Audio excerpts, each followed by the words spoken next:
That's in stark contrast to my predecessor. When he was in office, he enacted a $2 trillion tax cut.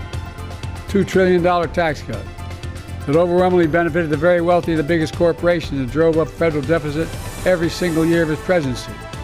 He left office with the largest annual deficit in American history, $3 trillion. And by the way, I made a commitment when I got elected, and my vice president made a similar commitment. No one making under $400,000 will see a single penny in their taxes raised, not a single penny.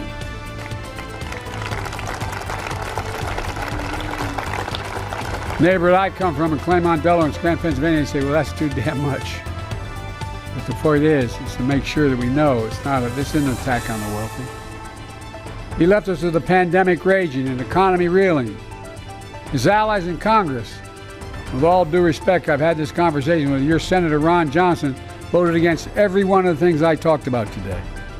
Every single thing I talked about in terms of rural economy. He voted against it. Voted against it. It's hard to imagine your senator voting against interest in the rural state was so large and so consequential as the state of Wisconsin.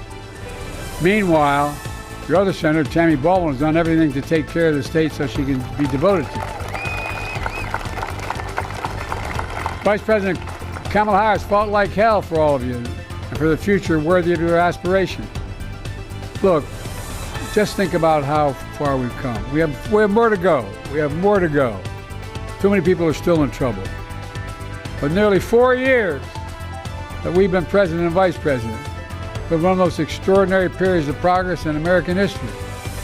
COVID no longer controls our lives. We've gone from an economic crisis to the strongest economy in the world. Let me say it again. We have the strongest economy in the world, and no one challenged it. We got more to do. We're seeing something else.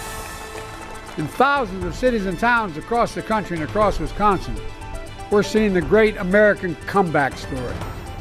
The way I see it, and the other team talks about how bad off we are and how America's the way I see it, today's announcement is about far more than just giving rural America the power to turn on the lights. It's about giving the power to shape our own future. In fact, Wisconsin has a strong history of neighbor helping neighbor and forming cooperatives, which are literally owned and powered by the people of Wisconsin.